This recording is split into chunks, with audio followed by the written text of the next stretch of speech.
حضرت عمر کی حدیث ہے اور بخاری کی صحیح روایت ہے. آپ فرماتے ایک مقام ایسا آیا تھا کہ سارے صحابہ پریشان ہو گئے اور سب کے ذہنوں میں سوال تھے, سب کے سب پریشان تھے. 1500 صحابی ہیں, نبی پاک نے خود احرام بندوائے ہیں, فرمایا احرام باندھو عمرہ کرنا ہے. میقات مدینہ سے احرام بند گئے, صحابہ نے تیاری کر لی, لبیک پڑھتے ہوئے حدیبیہ کے مقام پہ پہنچ گئے. قریش مکہ نے روک لیا, 1 2 4 بندے نہیں 1500. احرام کس نے بندوایا؟ کس لیے باندھا ہے؟ بولے نا, عمرہ کرنے کے لیے. حدیبیہ کے مقام پہ جب پہنچے تو نبی پاک صلی اللہ تعالی علیہ وسلم کے پاس عروہ بن مسعود ثقفی قریش مکہ کا سفیر آ گیا. اس نے کہا جی سال آپ عمرہ نہیں کر سکتے, آپ تو لڑائی کرنے آئے ہیں. حضور نے فرمایا نہیں عمرہ کرنے ہیں, دیکھا نہیں احرام باندھے ہوئے. اس نے کہا 1500 بندہ ہے اور ہیں بھی سارے دلیر اور ہیں بھی کٹ مرنے کو تیار. اگر کسی ایک نے بھی نعرہ لگا دیا تو ہمیں تو بھگا دو گے تم سارے, ہم نہیں عمرہ کرنے دیتے. باتیں بڑھ گئیں, اختلاف ہوا, ادھر ادھر سے معاملات طے ہوئے, صلح, شرطوں پر صلح ہونے لگی. اور شرطیں بھی ظاہراً ایسی تھیں کہ جو لگ رہا تھا کہ مسلمان دب کے صلح کر رہے ہیں, لگ رہا تھا. شرطیں لکھی گئیں, طے ہو گئیں. انہوں نے کہا جی ٹھیک ہے اس سال آپ واپس چلے جائیں, اگلے سال عمرہ کرنے آئے. حضور نے فرمایا, توجہ ہے میری بات پر, یہاں کوئی بندہ کہہ دینا, ابا جی کہہ دینا بیٹے خیر ہو جائے گی فلانا کام کر لے, تے بچے بعد گل بھیجنے کہتے تسا مینوں آکھیا جی کر لے. پیر صاحب تو خیر ویسے ہی گئے نا کام سے سرے سے, کہتے نے کہا پیر ہے, یہ کرامت ہی کوئی نہیں. وہ فیصل آباد کے پاس ایک بابا جی کی حکایت میں نے سنی. بابا جی کی ماننے والی زیادہ بیبیاں تھیں. بابا جی منگل والے دن فوت ہو گئے. انہوں نے کہا یہ کدو کامل سی, کامل ہوں تو جمعے نو مردا, تے دین ہی نہیں چنگا لیا پیر نے, اسی نہیں مننا کو. تو اللہ والوں کی بات بڑی نرالی ہوتی ہے. بابا جی اٹھ کے بیٹھ گئے, کہنے لگے چلو یہ کیڑی گل ہے, جمعے نو مر جا گیا. تو یہاں تو لوگ منٹ منٹ پہ ناراض ہو جاتے ہیں نا, منٹ منٹ پہ لوگ ناراض ہو جاتے ہیں. تو فوری طور پہ اب دیکھیں نا, حضور نے احرام بندوائے, عمرہ کرنے کو کہا. اب جب صلح طے ہو گئی تو حضور نے فرمایا چلو بھی ٹینڈ کرا دو, سارے کپڑے بدل لو, واپس جانا ہے.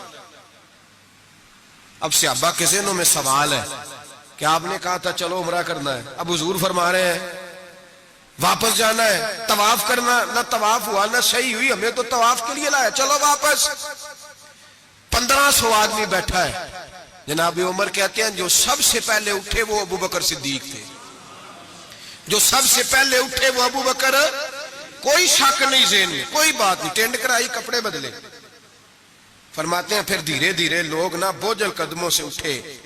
کہتے ہیں باقی تو ذرا ٹھنڈے تھے, بول نہ سکے, میں ذرا تیز مزاج تھا, مجھ سے غصہ سنبھالا نہ گیا. میں حضور کے خیمے میں, ترکی کپڑے کا خیمہ نبی پاک نے لگایا ہوا تھا. جاگ رہے ہیں آپ لوگ؟ بڑی خاص بات ہے, خاص توجہ سے سننا. ایمان اس طرح مضبوط رہتا ہے, عقیدہ یوں بچتا ہے. ذرا ذرا سی بات پہ ذرا ذرا اس کا, آج میں نے فلانے اسکالر کو سن لیا ہے تو سود کے بارے میں بتاؤ, آج فلاں جناب میں نے بندہ سن لیا ہے, نہ آگے کا پتہ نہ پیچھے کا پتہ. جس آدمی کو لفظ سیدھے نہیں پڑھنے آتے وہ حدیثیں بیان کر رہا ہے ٹی وی پہ بیٹھ کے. آج میں فلانے دی گل سن لئیے, ہن انشورنس دی گل دل چھڑو. ایسے ہی 1 منٹ لگاتے ہو بگڑنے کے لیے. ہم سے پوچھو, آندھی بھی آ جائے تو اللہ ایمان کی مضبوطی عطا کرتا ہے. یہ کیسے ہو سکتا ہے؟ کبھی حاشیہ خیال میں ہی بات نہیں گزری. یہ بزرگوں کی نسبت کی برکت حاصل ہوتی ہے, یہ بزرگوں کی نسبت کی برکت. اور دعا فرمائے اللہ استقامت ہی عطا فرمائے, اللہ فتنوں سے محفوظ. سارے آمین بولے, اللہ بچائے ان فتنوں سے. حضرت ابو بکر, کتنا کڑا وقت ہے. فرماتے ابو بکر صدیق اٹھے, ٹینڈ کرائی, آ گئے. آہستہ آہستہ سب اٹھے. عمر کہتا ہے مجھے بڑا جلال تھا, میں سیدھا حضور کے حجرے میں, اور جاتے ہی سلام لی تو سخت جملے. اور جناب عمر ساری زندگی رویا کرتے تھے کہ مجھے پچھتاوا نہیں جاتا. سیدھا گیا اور جا کے کہا حضور آپ اللہ کے سچے رسول نہیں؟ سچا رسول ہوں. کہا قرآن سچا نہیں؟ سچا ہے. اسلام سچا نہیں؟ حضور نے فرمایا سچا ہے. تو کہا حضور پھر ہم دب کے صلح کیوں کریں؟ جناب عمر فرماتے ہیں نبی پاک نے کہا عمر میں اللہ کا رسول ہوں, وہی کہتا ہوں جس کا میرا رب مجھے حکم دیتا ہے. جناب عمر کہتا ہے میں نے فوراً حضور کی بات دہرائی. میں نے کہا یا رسول اللہ آپ نے کہا نہیں تھا طواف کریں گے, احرام باندھ لو. تو حضور نے فرمایا میں نے کہا تھا طواف کریں گے, یہ تو نہیں کہا تھا اسی سال ہی کریں گے. یہ تو نہیں نہ کہا تھا اسی سال ہی کریں گے. حضرت عمر کہتے مجھے تسلی نہ ہوئی, میرے اوپر غصے کا غلبہ تھا, میں باہر نکلا سیدھا ابو بکر کے خیمے میں, سیدھا حضور کی اور جناب صدیق اکبر کی ملاقات نہیں ہوئی درمیان میں گھس گیا جناب صدیق اکبر کے خیمے میں, اور جاتے ہی سلام کے بعد وہی سخت جملے. کہتے ہیں جب میں داخل ہوا تو سارے پریشان ہیں, ابو بکر تسلی کے ساتھ کھجورے کھا رہا ہے, پرواہ ہی کوئی نہیں, کھجورے کھا رہے ہیں. میں گیا, میں نے کہا السلام علیکم. وعلیکم السلام. میں نے کہا تو موج میں ہے, ہماری ٹینشن نہیں جا رہی. کہنے لگے کیا ہو گیا؟ میں نے کہا یہ سچے رسول نہیں. کہنے لگے سچے, قرآن سچا نہیں, سچا ہے اسلام سچا نہیں. ابو بکر کہنے لگے سچے. تو کہنے لگے پھر ہم دب کے صلح کیوں کریں؟ تو کہتے ہیں جناب ابو بکر صدیق کہنے لگے عمر چپ کر, تیری میری بات نہیں, وہ اللہ کے رسول ہے, وہی کہتے ہیں جس کا اللہ نے حکم ارشاد فرماتا ہے.